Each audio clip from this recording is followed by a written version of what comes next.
100-acre parcel that my family has had since at least 1910. There are certain portions of it because there is obviously an enslaver Graham side and then black, formerly enslaved Graham side. So 1788, you see these people on the interior start selling enslaved people with the last name Graham. And so giving you some idea of that, being from an area that doesn't have a lot of industry anymore, it was very much a farming area. I lit out as fast and as far as I could go without crossing the Canadian border and landed in Dartmouth and Hanover, New Hampshire. So literally got almost walked to the border. So I did not want to sell watermelons anymore. We were talking 1,000 watermelons a day sometimes. So we are talking about hauling some major stuff out there. We raised hogs. For a while we processed the hogs ourselves. I've carried more slop buckets than I care to think about. So this is coming from this level of engagement with nature in its own way. We were foragers. We would get yellow root. I'm a poke salad evangelist, right? That is just a plant that I love and have cooked many different ways. But coming from what other people in other environments would see as this kind of hard scrabble, rough and tumble, like vision of Appalachia that they had, right? It's very Winter's Bone, very Deliverance, this idea, oh, there are black people there, right? And then the people whose parents are doctors or lawyers or different things like that, you know, being like, my mom is a mail carrier, my dad is a farmer, right? And being able to talk about race and class and access. When I went to school in 2004, those weren't conversations that we were having. And it very much skewed how I saw myself and how I moved throughout the world. So, you know, go to Dartmouth, I decided I'm gonna be a biomedical engineer because that's what the world needed, you know, in that moment. They did not need an artist, they didn't need someone in love with books. My area needed resources, right? And so I leave, have a nervous breakdown and be like, I really don't like this very much. I'm doing this because I have a skill set that I'm good at, that I want money for. But I was like, that was not my purpose. Those were two different things. So often when I talk to my students, I say, what are your dreams? What are your ambitions? Because word choice is important and separating, seeing what the difference is between those things, who you're supposed to be, you know, based on society versus who you are. But I do that, I decide I want to be a writer, graduate with an English degree in writing. And then I do what they do on Sex and the City. You move to New York City in order to get like the apartment, right? This is like the Emerald City. That is where the opportunity is presented to be. Not South Carolina, not back home, right? And so this is something I do. I moved to New York City in September of 2008. And I think we're all old enough in this room to know what happened in 2008, the Great Recession, right? And so this idea of trying to figure out who I wanted to be, I ended up coming home for a little bit. Went back to New York City, earned my master's degree. But in this toggling back and forth, I started seeing what I was missing, and I started seeing what was changing, and I started to see what I couldn't say, right? The woods would be there one week across from my grandmother's house. Next time I'd come back and they'd been logged, right? And this idea of sort of stripping and people losing land, moving away and things like that. And then my second year of graduate school, my dad gets cancer. Something that you all will hear me say when I talk about story is often that my life is a mixture of policy successes and policy failures. In this way, my life is part of a policy failure, medical racism. They were like, oh, black people always have high blood pressure. My dad was on 9 medications before they were like, we should look into this. And they find the tumor the size of a football. And they take it out, but it already metastasized to his lungs and to his brain in that way. So I knew that my culture was dying. I was the last farmer in my family at this point, and I had to try to figure out how I wanted to engage in this space and what I wanted to preserve, what I wanted to protect. Another major policy failure in my life was that I have been through the issue of heirs property, right? And so my dad got sick. I started writing down all of these stories from you know, my family and what happened on the farm and all of this, because I knew I was the last of a dying breed. When he died, he did not leave a will. And so for 10 years, I spent my time going through that heirs property struggle before having to give up something that I loved, right? I ended up having to auction it off in 2020. So I know what it's like to be that person. But in thinking about stories and thinking about preservation, something that I've done as a journalist is travel the world and figure out how to talk about these policy issues. Like whenever people were trying to talk about what was going on with the water in Flint, I said, I have 2 master's degrees, done all of these studying, but nobody has given me a through line that I can understand about how we've got here. So I want to go on the ground and see what is happening there. And I went there and I followed a roller derby team, right? Something that you often don't think of is all the ways water impacts our lives. They say, oh, everybody's got water filters, everything's fine now, they can drink the water, or things like that. But I followed those sources at that point, and I learned that folks were still washing their clothes in the water that was there. There was no filter for things like that. So the idea of this place, which has produced Heisman winning football players and all of this legacy of athletic excellence, but like, how do you tell that story of what's happening, not just on a scientific level, but what they're ingesting and what is happening to their bodies? Something similar happened in Standing Rock, and being there on the ground and understanding that. So I go through those two experiences, and I come back home because they just put me on a plane for 2 weeks, 3 weeks, something like that. And I come home and I learn about Belton, South Carolina. So this is the upstate. I'm not sure how many of y'all know about this, but they also had a lead issue in their water. And then, we had the issue, I'm sure you all have heard about it, the Appalachian Trail. They wanted to put an oil pipeline through that, right? And then people were fighting that. So I realized these national stories were also very local, personal stories for me. And I started trying to figure out how to talk through some of those issues.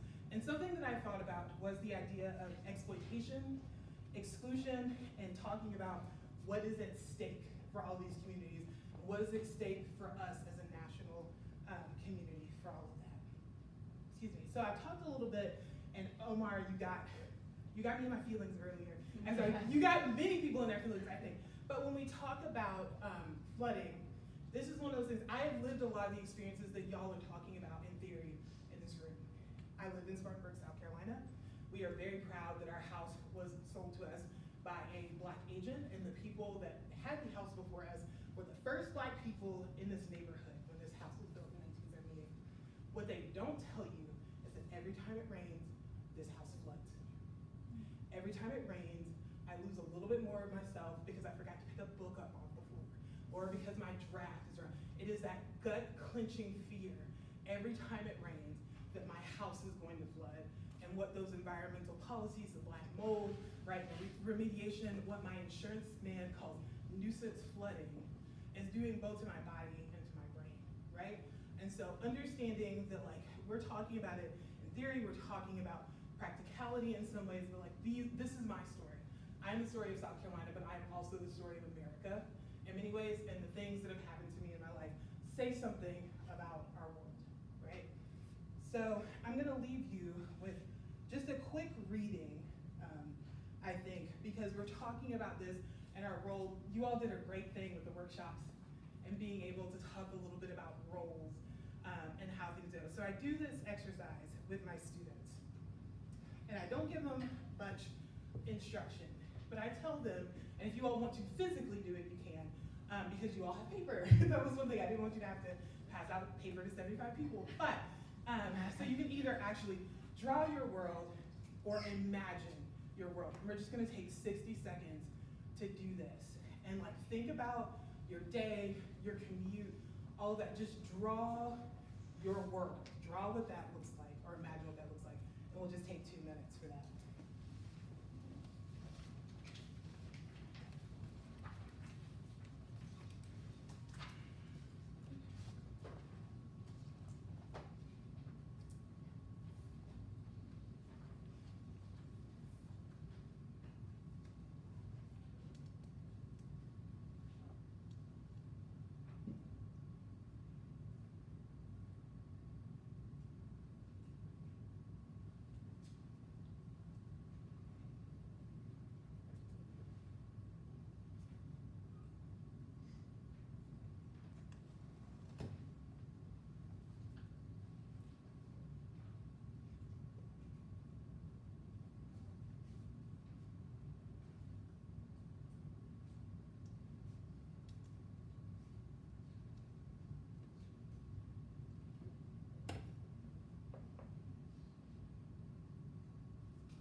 going to do this reading because I think it's brilliant, and I'm a literature person. So this woman named C. Nicole Mason, M-A-S-O-N, wrote this book called Born Bright, a young girl's journey from nothing to something in America. And just the little epigraph in the beginning says, "We are all born bright. The difference between you and me is small. From the start, we all have the same potential for greatness and reach for the same things. However, our experiences and interactions in the world and the denial of humanity in very subtle but meaningful ways threaten the light. Then it is gone. After going dark, some of us learn to reignite ourselves." And this little section is called, "What Do You Want to Be?" I got to school early and found Miss Ward in our empty classroom erasing the chalkboard and shuffling papers at her desk. I had never had a conversation with her that was not related to assignment, so I crept to my desk, pulled out a book, and began to read silently, hoping she would not notice me. Miss Ward, a brawny woman with silver wires in her mouth, was my second grade teacher at Abbott Elementary, a predominantly Black and Latino school in Linwood, California. Whenever we misbehaved, her voice rolled like thunder and bounced off the walls. My purpose in class, besides trying to impress her with my reading skills, was to keep from getting my ear twisted or arm pinched, or from being told to stand next to her desk as she continued to teach, as if I were a lamppost. In horror, I watched other kids squirm as she grabbed hold of their body parts and lectured them about the need to follow directions, stay in their seats, or not talk out of turn. It looked painful. "Chautauqua, come here," she said. Oh no, I thought. This was it. She was going to twist my ear for coming to school early. I knew I should have waited for the bell to ring, and now it was too late.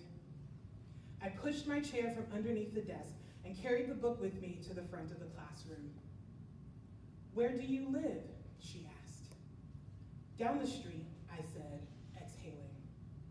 Our little pink house at the foot of the cul-de-sac was not far from the school. I walked the short distance, alone. With who? My mother, my brother, and grandfather. She continued to write in her grade book as I stood fully prepared to answer any question she threw my way. To keep from getting pinched, I would tell her anything she wanted to know. She dropped her pen and looked up at me. "You're smart. Do you know that? What do you want to be when you grow up?" Her unblinking eyes were trained on mine. She wanted me to understand what she was saying. I shrugged. No one had ever asked me that question before, and I did not have an answer. It doesn't matter if you don't know now. You're a smart little girl and you can go far. Just keep it up. I stood there, feet glued to the floor, waiting for her to say more, but she did not. She returned to her grade book. After a few moments, I retreated back to my desk. What did she mean by keep it up, or that I could go far? Go where? I remembered my conversation with Miss Ward decades later when I came across a study revealing that when inner city kids were asked to draw the world, they drew their immediate neighborhoods, the corner stores, the local carryouts, and their houses. Conversely, when middle class and affluent kids were asked to do the same, they drew countries such as China and those in Europe. I believe if I had been given the task of drawing the world as a young child, I would have drawn my neighborhood too. That was my world, and I could not see beyond it. So I think I relate to that passage so much because even being from South Carolina, it took me until I was almost 30 years old to make it to Beaufort, South Carolina.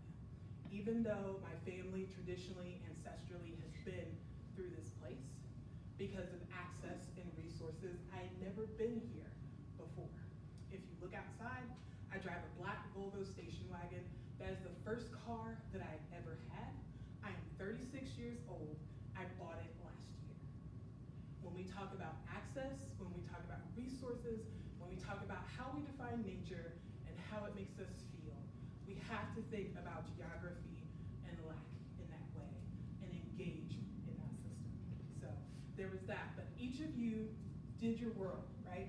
You drew it or you imagined it. I want you to take just a second, either now or on your way back home, to think about who is missing from that picture, whether it is intentional or unintentional, and start thinking about why. As you're thinking about the projects that you're and the problems that you're hoping to solve, think about those people that are missing in those holes. And also, please ask yourself the question, am I the person meant to do this work, right? I ask my students all the time, is this meant for you to tell, or are you supposed to pass the mic? So I will leave you all with that.